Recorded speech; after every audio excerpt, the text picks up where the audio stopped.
ಇಂದಿನ ವಿಡಿಯೋ ಭೂಮಿಯ ಮೇಲಿನ ಮೊದಲ ಜ್ಯೋತಿರ್ಲಿಂಗವಾದ ಸೋಮನಾಥ ಜ್ಯೋತಿರ್ಲಿಂಗದ ಬಗ್ಗೆ. ಈ ವಿಡಿಯೋದಲ್ಲಿ ನಾವು ಜ್ಯೋತಿರ್ಲಿಂಗದ ಮಹತ್ವ, ಜ್ಯೋತಿರ್ಲಿಂಗದ ದರ್ಶನದಿಂದಾಗುವ ಪ್ರಯೋಜನವೇನು ಮತ್ತು ಸೋಮನಾಥ ಜ್ಯೋತಿರ್ಲಿಂಗದ ಬಗ್ಗೆ, ಈ ಜ್ಯೋತಿರ್ಲಿಂಗದ ಹಿಂದಿನ ಕತೆ, ಅದರ ಮಹತ್ವ ಮತ್ತು ಈ ಜ್ಯೋತಿರ್ಲಿಂಗದ ದರ್ಶನದ ಮಹತ್ವವನ್ನು ತಿಳಿದುಕೊಳ್ಳೋಣ. ಈ ಸೋಮನಾಥ ಜ್ಯೋತಿರ್ಲಿಂಗದ ಬಗ್ಗೆ ಎಲ್ಲವನ್ನು ತಿಳಿದುಕೊಳ್ಳಲು ಈ ಸಂಪೂರ್ಣ ವಿಡಿಯೋವನ್ನು ನೋಡಿ. ಮೊದಲು ಜ್ಯೋತಿರ್ಲಿಂಗ ಎಂದರೇನು ಮತ್ತು ಶಿವಲಿಂಗ ಮತ್ತು ಜ್ಯೋತಿರ್ಲಿಂಗದ ನಡುವಿನ ವ್ಯತ್ಯಾಸವೇನು ಎಂದು ತಿಳಿದುಕೊಳ್ಳೋಣ. ಶಿವನು ತನ್ನ ಭಕ್ತರು ಅವರನ್ನು ಪೂಜಿಸಲು ಸಾಧ್ಯವಾಗುವಂತೆ ಈ ಭೂಲೋಕದಲ್ಲಿ ಲಿಂಗ ರೂಪವನ್ನು ತೆಗೆದುಕೊಂಡನು. ಈ ಭೂಲೋಕದಲ್ಲಿ ಹಲವಾರು ಶಿವಲಿಂಗಗಳಿವೆ. ಇದರಲ್ಲಿ ಕೆಲವು ಶಿವಲಿಂಗಗಳು ಸ್ವಯಂ ಪ್ರಕಟವಾಗಿವೆ ಮತ್ತು ಕೆಲವು ದೇವತೆಗಳಿಂದ ಸ್ಥಾಪಿಸಲ್ಪಟ್ಟಿವೆ ಮತ್ತು ವಿವಿಧ ದೇವತೆಗಳಿಂದ ಪೂಜಿಸಲ್ಪಟ್ಟಿವೆ. ಜ್ಯೋತಿರ್ಲಿಂಗಗಳು ಸ್ವಯಂ ಪ್ರಕಟವಾದ ಶಿವನ ಲಿಂಗಗಳಾಗಿವೆ. ಇದರಲ್ಲಿ ಶಿವನು ಈ ಪ್ರತಿಯೊಂದು ಶಿವಲಿಂಗದಲ್ಲಿ ಜ್ಯೋತಿ ರೂಪದಲ್ಲಿ ವಾಸಿಸುತ್ತಾನೆ. ಈ ಜ್ಯೋತಿರ್ಲಿಂಗಗಳು ಪ್ರಕಟವಾದ ಸ್ಥಳಗಳಲ್ಲಿ ಶಿವನು ವಿವಿಧ ರೂಪಗಳಲ್ಲಿ ವಾಸಿಸುತ್ತಿದ್ದ ಸ್ಥಳಗಳಾಗಿವೆ. ಈ ಸ್ಥಳಗಳಲ್ಲಿ ಶಿವನು ಲಿಂಗಗಳ ರೂಪದಲ್ಲಿ ತನ್ನನ್ನು ತಾನು ವ್ಯಕ್ತಪಡಿಸಿದನು. ಇಲ್ಲಿ ಶಿವನು ಈ ಶಿವಲಿಂಗದಲ್ಲಿ ಜ್ಯೋತಿ ರೂಪದಲ್ಲಿ ಶಾಶ್ವತವಾಗಿ ನೆಲೆಸಿದ್ದಾನೆ. ಈ ಶಿವಲಿಂಗದಲ್ಲಿರುವ ಜ್ಯೋತಿ ಶಕ್ತಿ ಮತ್ತು ಶಿವತತ್ವವನ್ನು ಸಹ ಪ್ರತಿನಿಧಿಸುತ್ತದೆ. ಅದರಿಂದ ಈ 12 ಜ್ಯೋತಿರ್ಲಿಂಗಗಳಲ್ಲಿ ಪ್ರತಿಯೊಂದರಲ್ಲೂ ಶಿವನು ಶಕ್ತಿಯ ಜೊತೆಗೆ ನೆಲೆಸಿದ್ದಾನೆ. ಈ 12 ಜ್ಯೋತಿರ್ಲಿಂಗಗಳು ಸ್ವಯಂ ಪ್ರಕಟವಾದ ಲಿಂಗಗಳಾಗಿದ್ದು ಇವುಗಳನ್ನು ವಿವಿಧ ದೇವತೆಗಳು ಮತ್ತು ಶಿವನ ಭಕ್ತರು ಪೂಜಿಸುತ್ತಿದ್ದರು. ಈ 12 ಜ್ಯೋತಿರ್ಲಿಂಗಗಳನ್ನು ಭೇಟಿ ಮಾಡುವುದರಿಂದ ಅಥವಾ ಈ 12 ಜ್ಯೋತಿರ್ಲಿಂಗದ ಹೆಸರುಗಳನ್ನು ಪ್ರತಿದಿನ ಪಠಿಸುವುದರಿಂದ ನಮ್ಮ ಹಿಂದಿನ 7 ಜನ್ಮಗಳಲ್ಲಿ ಮಾಡಿದ ಎಲ್ಲ ಪಾಪಗಳು ನಾಶವಾಗುತ್ತವೆ ಎಂದು ನಂಬಲಾಗಿದೆ. ಶಿವನು ನಮ್ಮ ಎಲ್ಲ ಭೌತಿಕ ಅಗತ್ಯಗಳನ್ನು ಮತ್ತು ಆಸೆಗಳನ್ನು ಪೂರೈಸುತ್ತಾನೆ ಮತ್ತು ನಮ್ಮ ಆಧ್ಯಾತ್ಮಿಕ ಅಗತ್ಯನೂ ಸಹ ಸಂಪೂರ್ಣವಾಗಿ ಪೂರೈಸುತ್ತಾನೆ. ಇದು ನಮ್ಮ ಜೀವನದ ಅಂತಿಮ ಸತ್ಯಕ್ಕೆ ನಮ್ಮನ್ನು ಕರೆದೊಯ್ಯುತ್ತದೆ. ನಮ್ಮೊಳಗೆ ಸದಾ ನೆಲೆಸಿರುವ ಆತ್ಮವು ಬ್ರಹ್ಮ ಸ್ವರೂಪವಾಗಿದ್ದು ಅದು ಯಾವಾಗಲೂ ಭಗವಾನ್ ಶಿವನಾಗಿರುವ ಪರಬ್ರಹ್ಮ ಸ್ವರೂಪವನ್ನು ತಲುಪಲು ಬಯಸುತ್ತದೆ. ಈ 12 ಜ್ಯೋತಿರ್ಲಿಂಗಗಳನ್ನು ಭೇಟಿ ಮಾಡುವುದರಿಂದ ಶಿವ ಮತ್ತು ದೇವಿ ಶಕ್ತಿಯ ಪರಬ್ರಹ್ಮ ತತ್ವವನ್ನು ತಲುಪಲು ನಮಗೆ ಸಹಾಯವಾಗುತ್ತದೆ. ಈ ಜ್ಯೋತಿರ್ಲಿಂಗಗಳನ್ನು ಭೇಟಿ ಮಾಡಲು ಸಾಧ್ಯವಾಗದವರು ಈ ಪ್ರತಿಯೊಂದು ಜ್ಯೋತಿರ್ಲಿಂಗದ ಜ್ಞಾನವನ್ನು ಪಡೆಯುವ ಮೂಲಕ ಜ್ಞಾನಯೋಗವನ್ನು ಮಾಡಬಹುದು. ಜ್ಯೋತಿಷ್ಯದ ಪ್ರಕಾರ ಈ ಎಲ್ಲ 12 ಜ್ಯೋತಿರ್ಲಿಂಗಗಳು ನಮ್ಮ 12 ರಾಶಿಗಳೊಂದಿಗೆ ಸಂಬಂಧ ಹೊಂದಿವೆ. ನಮ್ಮ ಆರೋಗ್ಯ, ನಮ್ಮ ಹೆಸರು, ನಮ್ಮ ಆಯುಷ್ಯ, ನಮ್ಮ ಯಶಸ್ಸು, ಖ್ಯಾತಿ ಮತ್ತು ನಮ್ಮ ಸಂಬಂಧಗಳು ನಮ್ಮ ರಾಶಿಗಳ ಮೇಲೆ ಸಂಪೂರ್ಣವಾಗಿ ಅವಲಂಬಿತವಾಗಿವೆ.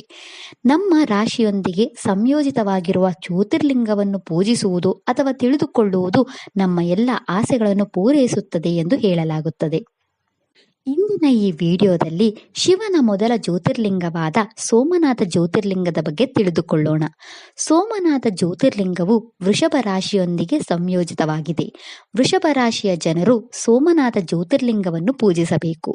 ಸೋಮನಾಥ ಶಿವಲಿಂಗವನ್ನು ಪಂಚಾಮೃತದಿಂದ ಪೂಜಿಸುವುದು ಶುಭಕರ ಎಂದು ಹೇಳಲಾಗುತ್ತದೆ.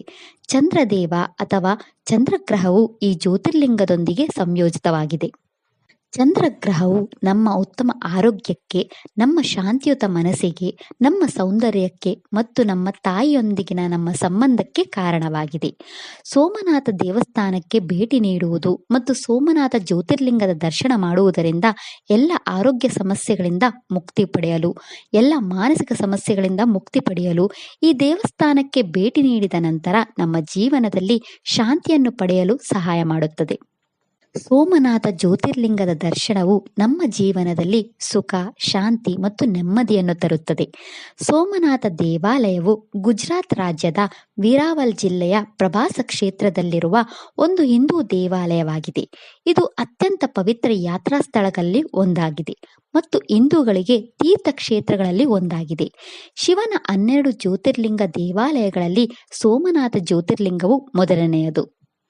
ಈ ಸೋಮನಾಥ ಜ್ಯೋತಿರ್ಲಿಂಗದ ವಿವರಗಳನ್ನು ಮಹಾಭಾರತ ಮತ್ತು ಸ್ಕಾಂದ ಪುರಾಣ, ಭಾಗವತ ಪುರಾಣ ಸೇರಿದಂತೆ ವಿವಿಧ ಪುರಾಣ ಗ್ರಂಥಗಳಲ್ಲಿ ಉಲ್ಲೇಖಿಸಲಾಗಿದೆ.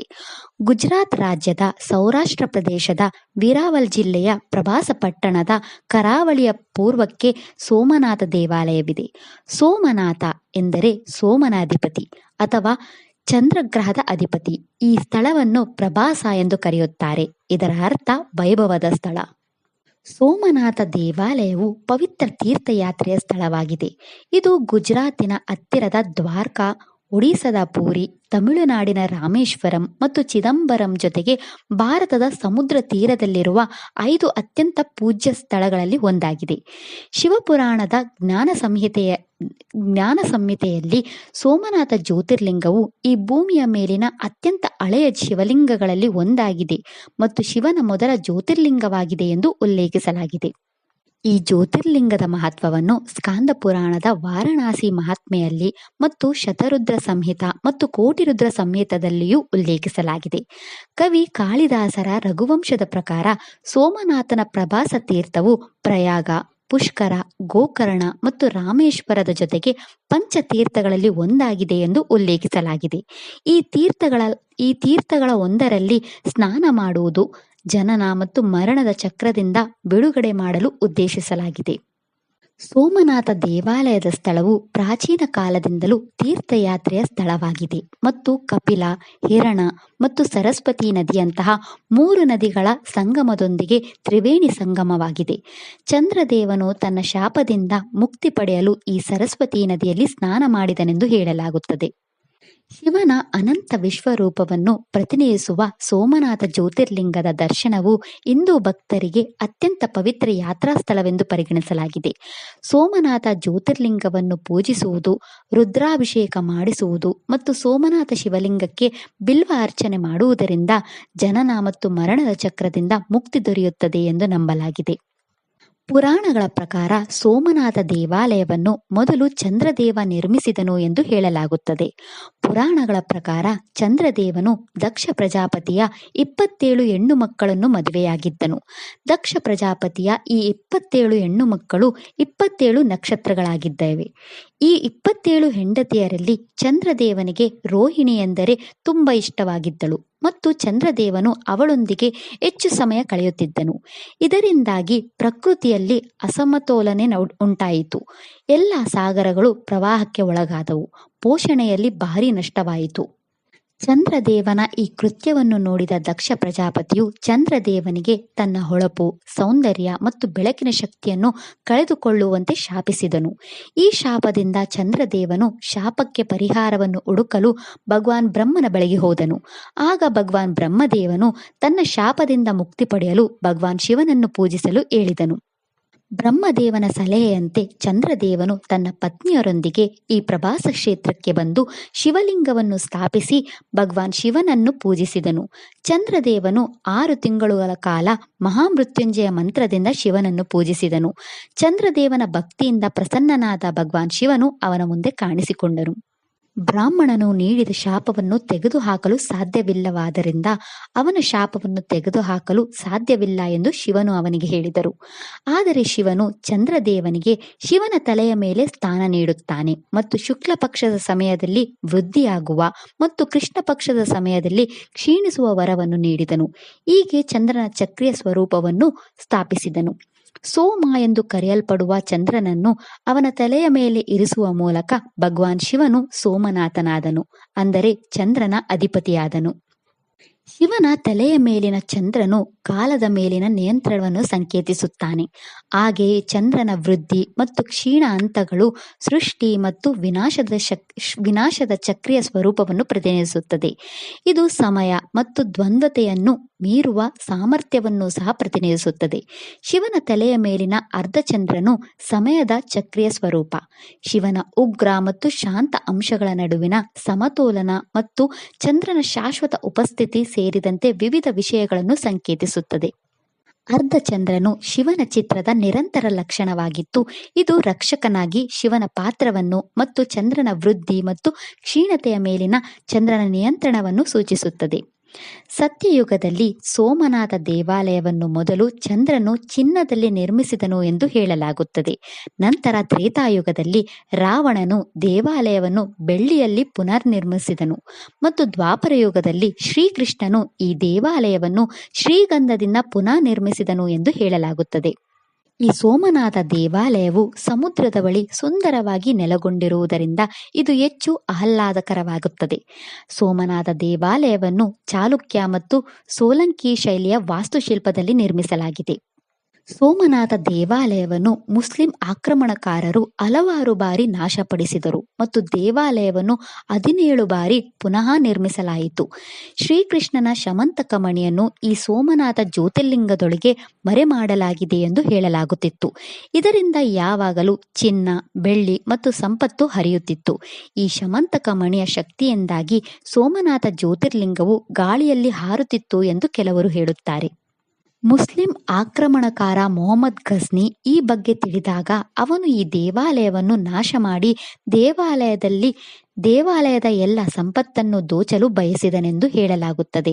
ಮೊಹಮ್ಮದ್ ಘಜ್ನಿ ಈ ಸೋಮನಾಥ ದೇವಾಲಯದ ಗರ್ಭಗೃಹವನ್ನು ಪ್ರವೇಶಿಸಿದಾಗ ಅವನು ಈ ಜ್ಯೋತಿರ್ಲಿಂಗವನ್ನು ನಾಶ ಮಾಡಿ ಆ ಶಮಂತಕ ಮಣಿಯನ್ನು ದೋಚಲು ಬಯಸಿದನು. ಅವನು ದೇವಾಲಯದ ಗರ್ಭಗೃಹವನ್ನು ಪ್ರವೇಶಿಸಿದಾಗ ಜ್ಯೋತಿರ್ಲಿಂಗವು ನೆಲದ ಮೇಲೆ ಹಾರುತ್ತಿರುವುದನ್ನು ನೋಡಿದನು. ಇದನ್ನು ನೋಡಿ ಅವನು ಆಘಾತಕ್ಕೊಳಗಾದನು ಮತ್ತು ಜ್ಯೋತಿರ್ಲಿಂಗದ ಹತ್ತಿರ ಹೋಗಲು ಹೆದರಿದನು.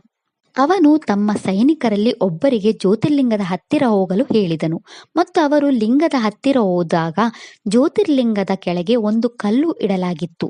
ಅದು ಶಿವಲಿಂಗವನ್ನು ಆರಿಸುತ್ತಿತ್ತು. ಮೊಹಮ್ಮದ್ ಘಜ್ನಿಯ ಎಲ್ಲ ಸೈನಿಕರು ಆ ಕಲ್ಲುಗಳನ್ನು ಮತ್ತು ಶಿವಲಿಂಗವನ್ನು ನಾಶ ಮಾಡಿ ದೇವಾಲಯದ ಎಲ್ಲ ಸಂಪತ್ತನ್ನು ತೆಗೆದುಕೊಂಡು ಹೋದರು. ಸೋಮನಾಥ ದೇವಾಲಯದಲ್ಲಿ ಅಗ್ನಿಹೋತ್ರಗಳನ್ನು ಮಾಡುತ್ತಿದ್ದ ಬ್ರಾಹ್ಮಣರು ಶಿವಲಿಂಗದ ಆ ನಾಶವಾದ ಭಾಗಗಳನ್ನು ತೆಗೆದುಕೊಂಡು ದಕ್ಷಿಣ ಭಾರತಕ್ಕೆ ಹೋದರು ಎಂದು ಹೇಳಲಾಗುತ್ತದೆ. ಆ ಬ್ರಾಹ್ಮಣರು ಮೂಲ ಶಿವಲಿಂಗದ ನಾಶವಾದ ಕಣಗಳಿಂದ ಸಣ್ಣ ಶಿವಲಿಂಗಗಳನ್ನು ಮಾಡಿ ಪೂಜಿಸುತ್ತಿದ್ದರು.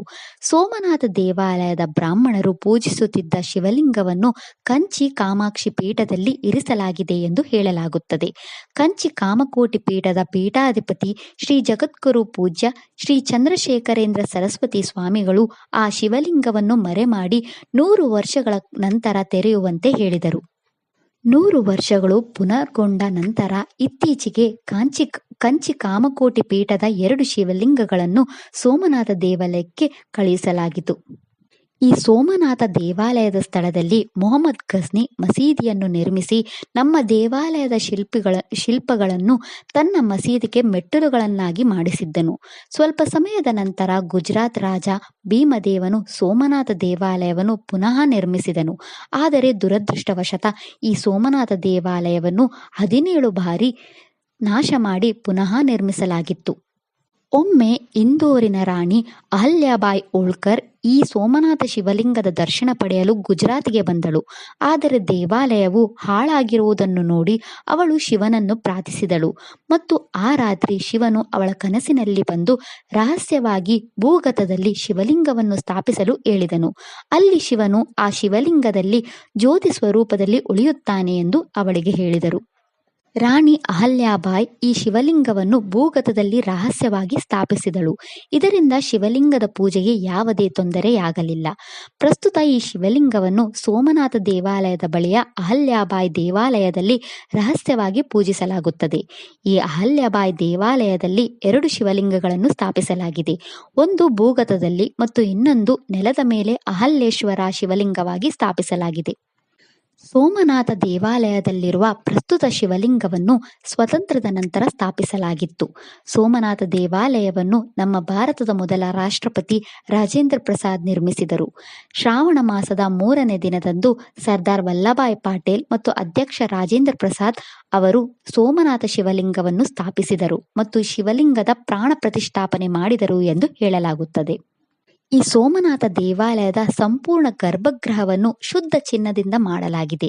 ಸೋಮನಾಥ ದೇವಾಲಯವು ಸಮುದ್ರದ ಬಳಿ ಸುಂದರವಾಗಿ ಹೊಂದಿಸಲ್ಪಟ್ಟಿದ್ದು ಇದು ಹೆಚ್ಚು ಆಕರ್ಷಕವಾಗಿದೆ.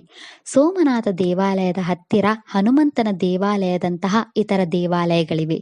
ಇಲ್ಲಿ ಹನುಮಂತನನ್ನು ಕಷ್ಟಭಂಜನ ಹನುಮಂತ ಎಂದು ಪೂಜಿಸಲಾಗುತ್ತದೆ. ಸೋಮನಾಥ ದೇವಾಲಯದ ಒಳಗೆ ರಾಜ ಅಮರಿಜಿ ಗೋಯಲ್ ಅವರ ಸಮಾಧಿ ಇದೆ.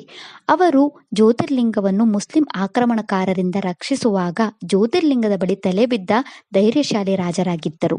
ಸೋಮನಾಥ ದೇವಾಲಯದ ಒಳಗೆ ಗಣೇಶನ ದೇವಾಲಯವೂ ಇದೆ. ಸೋಮನಾಥ ದೇವಾಲಯದ ಹತ್ತಿರ ಅಹಲ್ಯಾಬಾಯಿ ದೇವಾಲಯವೂ ಇದೆ. ಅಲ್ಲಿ ನಾವು ರಾಣಿ ಅಹಲ್ಯಾಬಾಯಿ ಪೂಜಿಸುತ್ತಿದ್ದ ಶಿವಲಿಂಗದ ದರ್ಶನ ಪಡೆಯಬಹುದು. ಇಲ್ಲಿನ ಶಿವಲಿಂಗವನ್ನು ಪುರಾಣ ಶಿವಲಿಂಗ ಅಥವಾ ಜುನ್ನ ಶಿವಲಿಂಗ ಎಂದು ಕರೆಯಲಾಗುತ್ತದೆ. ಸೋಮನಾಥ ದೇವಾಲಯದ ಬಳಿ ಸೂರ್ಯ ದೇವಾಲಯವೂ ಇದೆ. ಅಲ್ಲಿ ಸೂರ್ಯ ತನ್ನ ಪತ್ನಿ ಛಾಯಾದೇವಿಯನ್ನು ರಾಂಡಾಲ್ ದೇವಿಯಾಗಿ ಪೂಜಿಸುತ್ತಾರೆ. ದೇವಾಲಯದ ಬಳಿ ಸೂರ್ಯಕುಂಡವೂ ಇದೆ. ಈ ಸೂರ್ಯಕುಂಡದಲ್ಲಿ ಸ್ನಾನ ಮಾಡುವುದರಿಂದ ಚರ್ಮಕ್ಕೆ ಸಂಬಂಧಿಸಿದ ಎಲ್ಲ ಕಾಯಿಲೆಗಳು ದೂರವಾಗುತ್ತವೆ ಎಂದು ಹೇಳಲಾಗುತ್ತದೆ.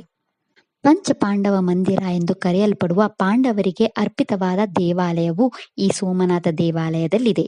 ಈ ಪಂಚಪಾಂಡವ ದೇವಾಲಯದ ಬಳಿ ಕಪಿಲ ನದಿ, ಹಿರಣ್ ನದಿ ಮತ್ತು ಸರಸ್ವತಿ ನದಿ ಎಂಬ 3 ನದಿಗಳ ಸಂಗಮವನ್ನು ನಾವು ನೋಡಬಹುದು.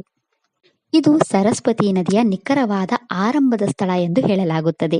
ತ್ರಿವೇಣಿ ಸಂಗಮದ ಬಳಿ 5 ಪಾಂಡವರು ಸ್ಥಾಪಿಸಿದ 5 ಶಿವಲಿಂಗಗಳನ್ನು ನಾವು ನೋಡಬಹುದು. ಈ ತ್ರಿವೇಣಿಯಲ್ಲಿ ಸ್ನಾನ ಮಾಡುವುದರಿಂದ ಇಂದಿನ ಜನ್ಮದ ಎಲ್ಲ ಪಾಪಗಳು ದೂರವಾಗುತ್ತವೆ ಮತ್ತು ಈ ಮಾನವ ಜನ್ಮದಿಂದ ಮುಕ್ತಿ ಪಡೆಯಲು ಸಹಾಯವಾಗುತ್ತದೆ. ಈ ತ್ರಿವೇಣಿ ಸಂಗಮದಲ್ಲಿ ಸ್ನಾನ ಮಾಡಿ ಸೋಮನಾಥ ಜ್ಯೋತಿರ್ಲಿಂಗದ ದರ್ಶನ ಪಡೆಯುವುದು ಶುಭವೆಂದು ಹೇಳಲಾಗುತ್ತದೆ. ಸೋಮನಾಥ ದೇವಾಲಯದ ಬಳಿ ಪಾರ್ವತಿ ದೇವಿಯ ದೇವಾಲಯವೂ ಇದೆ. ಸೋಮನಾಥ ದೇವಾಲಯದ ಬಳಿ ಇರುವ ಗುಹೆಯಲ್ಲಿ ಪಾರ್ವತಿ ದೇವಿಯ ದೇವಾಲಯವಿದೆ. ಅಲ್ಲಿ ದೇವಿ ಪಾರ್ವತಿಯನ್ನು ಹಿಂಗಲಾದೇವಿ ಎಂದು ಪೂಜಿಸಲಾಗುತ್ತದೆ. ಸೋಮನಾಥ ದೇವಾಲಯದ ಪೂರ್ವ ಅಂಚಿನಲ್ಲಿ ಬಾಣಸ್ತಂಭವನ್ನು ಸ್ಥಾಪಿಸಲಾಗಿದೆ. ಇದು ಅಂಟಾರ್ಟಿಕಾದ ದಕ್ಷಿಣ ಧ್ರುವಕ್ಕೆ ನೇರವಾಗಿ ಸೂಚಿಸುತ್ತದೆ ಮತ್ತು ಇದರ ನಡುವೆ ಸಂಪೂರ್ಣ ಸಾಗರವಿದೆ. ಇದಿಷ್ಟು ಶಿವನ ಮೊದಲ ಜ್ಯೋತಿರ್ಲಿಂಗದ ಬಗ್ಗೆ. ಈ ಸೋಮನಾಥ ದೇವಸ್ಥಾನಕ್ಕೆ ಭೇಟಿ ನೀಡಿ ಸೋಮನಾಥ ಜ್ಯೋತಿರ್ಲಿಂಗದ ದರ್ಶನ ಪಡೆಯಿರಿ. ಆರೋಗ್ಯ ಸಮಸ್ಯೆಗಳನ್ನು ಎದುರಿಸುತ್ತಿರುವವರು, ಮಾನಸಿಕ ಸಮಸ್ಯೆಗಳನ್ನು ಎದುರಿಸುತ್ತಿರುವವರು ಅಥವಾ ನಿಮ್ಮ ಸಂಬಂಧಗಳಲ್ಲಿ ಯಾವುದೇ ಸಮಸ್ಯೆಗಳನ್ನು ಎದುರಿಸುತ್ತಿರುವವರು ಈ ಸೋಮನಾಥ ದೇವಸ್ಥಾನಕ್ಕೆ ಭೇಟಿ ನೀಡಿ. ಈ ಸೋಮನಾಥ ದೇವಸ್ಥಾನಕ್ಕೆ ಭೇಟಿ ನೀಡುವುದರಿಂದ ನಮ್ಮ ಜಾತಕದಲ್ಲಿ ಚಂದ್ರಗ್ರಹ ಬಲಗೊಳ್ಳುತ್ತದೆ ಮತ್ತು ಶಿವ ಮತ್ತು ದೇವಿ ಶಕ್ತಿಯ ಆಶೀರ್ವಾದ ಪಡೆಯಲು ಸಹಾಯ ಮಾಡುತ್ತದೆ. ಓಂ ಸೋಮನಾಥಾಯ ನಮಃ. ಈ ವಿಡಿಯೋ ಇಷ್ಟ ಆದರೆ ಲೈಕ್ ಮಾಡಿ, ಶೇರ್ ಮಾಡಿ ಮತ್ತು ಚಾನೆಲ್ ಸಪೋರ್ಟ್ ಮಾಡೋಕ್ಕೆ ಸಬ್ಸ್ಕ್ರೈಬ್ ಮಾಡಿ. ಧನ್ಯವಾದಗಳು.